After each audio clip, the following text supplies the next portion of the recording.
Do you go to start drawing but then think, I should just do the dishes and clean the kitchen first, and then I should just put away my clothes, and then I should just vacuum the floor, and oh well, there isn't really time to draw now. I'll just let this train go past. Do you watch videos on drawing more than you actually spend drawing? Do you buy art supplies and then you buy more art supplies when you haven't actually used the ones you bought last time? Do you feel sad when you look at the drawings of other people because you feel sad at the creations inside of yourself that you feel are there but you haven't been able to get out? If these are all true, then you probably do struggle to start to draw. And it's very common. There are probably two main reasons. The first are reasons inside of myself. Things like, I'm afraid I won't be any good. Things like, I don't want anyone to see what I'm doing because they might think I'm stupid or wasting my time or have no talent. I feel so pressured that I might make a mistake and ruin what I've done that I actually can't even start because I'm just too nervous. Or they might be reasons that are outside of myself. I might feel the pressure of all the undone housework and think I really should be doing it, or work in the garden for that matter. I might not have a place where I can easily do my art, and so it's always so much work to set up that by then I'm exhausted, or I don't have time to actually produce anything. The materials I need might just be too expensive, or I might just have a very busy life with other responsibilities and commitments. But if we have a struggle, that means that there is something we are fighting to do. It's just that we're not winning in that fight. So the very fact that we have a struggle is a great sign. It means I've got something within me that I feel is worth trying to get out. And the fact that I'm not getting it out is causing me in some way to mourn the loss of something I really do deep down believe is worthwhile. And of course it is. Our creativity is always worthwhile. Now, for all those internal reasons that cause us to struggle, I do have some videos on those, so I'm not going to go into those now. But rather, I want to focus on some very practical considerations that will actually make it easier for us to start drawing and to start drawing now. Because if I'm struggling to start drawing, whatever the reason, anything I do that makes it easier for me to start is a good thing. So let's look at some of these good things. My first tip is to find somewhere at home you can set aside to draw regularly. Now for me, my children have moved out of home, and so there were some available rooms that I could use for my professional development. But just the corner of a table may be enough. We don't need a studio or a room to do a drawing. The best place is the place where we can start to draw quickly. My second point is have a set time when you plan to draw. Put it on your calendar, in your diary, however you record commitments that you want to make sure you keep. The good thing about having a time commitment is that if we can't do it for some reason, we know that we've missed it and that we need to catch it up another time. And a final advantage in marking on a calendar times we want to set aside to draw or to do our art, and maybe this is the biggest advantage, is that it tells all the people that we live with that this is what I'm doing. Not just that this is a time I don't want to be disturbed, this is a time when I almost certainly won't be available in the same way I'm normally available to you, but it also tells them that this is really important to me. This is a significant part of my life that I'm making some real choices about. And who knows, after a few jokes about my thinking I'm Leonardo da Vinci or someone, they might actually become interested and, who knows, even supporting and encouraging. And that's always a welcome and helpful thing. My third point is to consider doing a regular drawing course somewhere.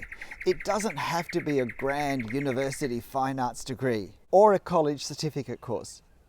It could be some local art group that meets once a week on a Tuesday night or a Saturday morning. It could be a local community college run by the local government association. And it doesn't really matter what the standard of the teaching is, because the real value in doing some sort of regular course run by someone is because it's one more reason for us to actually get ourselves to a place where we're going to do some drawing and sit down and draw. And once we start drawing, that's the time and the place where we can discover that lots of those internal struggles that we have to stop us from drawing don't matter, aren't true, aren't worth it, and we can really start to get on top of them. Where we have the excitement and the thrill and the enjoyment of actually drawing, particularly with other people who enjoy drawing as well, to spur us on to actually start in the future. So have a look at what's available around you. There are often cheap and local possibilities available to you that you just don't realize are there. My next tip is don't get hung up on what art materials you have. You don't need to buy a whole lot of stuff that, well, you may never use. Sometimes a big pile of art supplies that you haven't used just end up being almost like an accusation at your inability to actually produce anything. Just get the minimum you need to do something and then feel free to use them. Do you know that feeling? Generally, it's not helpful to buy enough art supplies for a professional career for the rest of our lives when we're struggling to produce one artwork. And it's kind of silly as well. This next point is to limit the amount of how to draw videos we watch.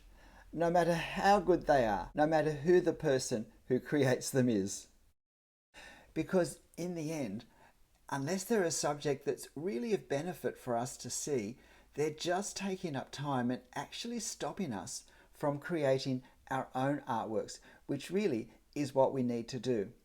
And if when we start to create our own artworks, we realize there's something we could benefit from more teaching on, well, we can find something for that point, which is probably a more helpful thing to do than just endlessly watching lots and lots and lots of videos on a whole range of subjects, some of which, no matter how interesting they may seem, are not going to really be particularly relevant to the type of art we're going to produce. It's a strange fact, but it's true that somehow if we've watched the teaching, it sometimes can feel that if we watch the teaching videos that somehow we've improved our art just by watching it. And we only improve our art by producing art. It's only when we put pen on paper or whatever media we're using that that teaching becomes real in our art practice. Another helpful tip in trying to establish regular drawing lessons is to realize that short regular sessions are more helpful in developing skills than longer ones that are further apart. Think about learning a musical instrument. 15 minutes every day is probably going to be better than a 2-hour session once a week. But of course, we can have the best of both worlds. We could plan frequent, very short drawing sessions of, say, 15 minutes a day, and then less frequent, longer ones, maybe once a week, a 1 or 2 hour session. But the important thing is that we don't plan to have session times that are going to be onerous, either in their frequency or in their length. The idea is to make our drawing achievable, because if we can actually have successful drawing sessions where we do sit down and we do use that time and we do get a sense of learning something, then that will build our confidence, our encouragement, but also our habit of drawing, all of which are very important things.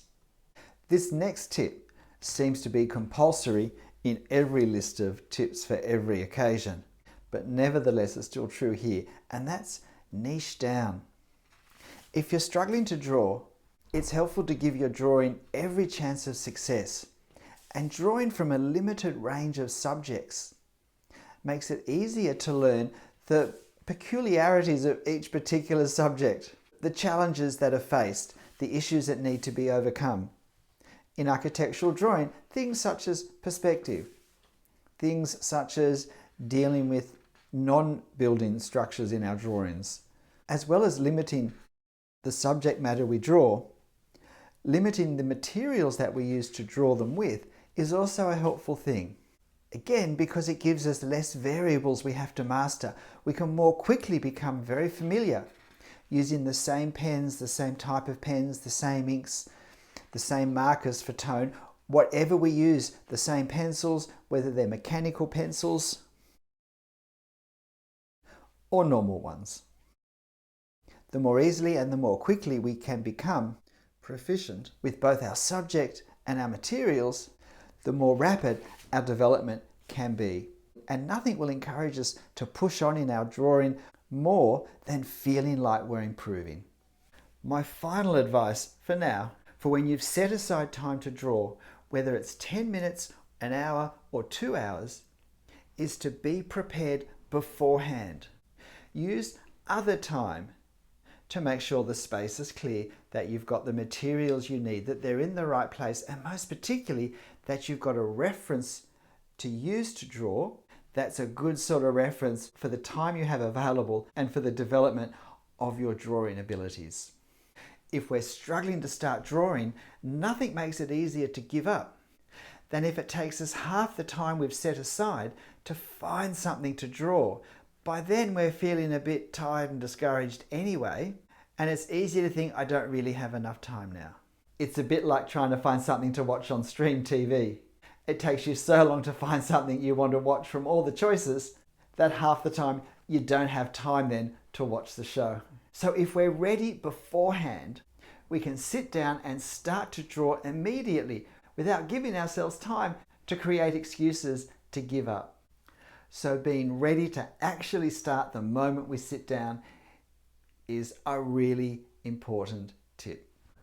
Hey, it seems crazy that we have to almost trick ourselves into doing something which we don't have to do and that we tell ourselves we really do want to do. But that's the way it seems to be for so many of us with our drawing or whatever art we have the urge, the desire to create. So it is what it is.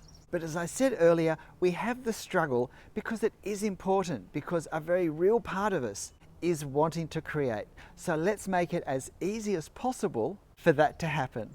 If you have any more ideas to make it super easy to start drawing and then to have success in that drawing, then please tell us all in the comments. I'm Stephen Travis. I hope you found this helpful. If you haven't subscribed, why not do it before you hit finish? I'll see you next time. Bye.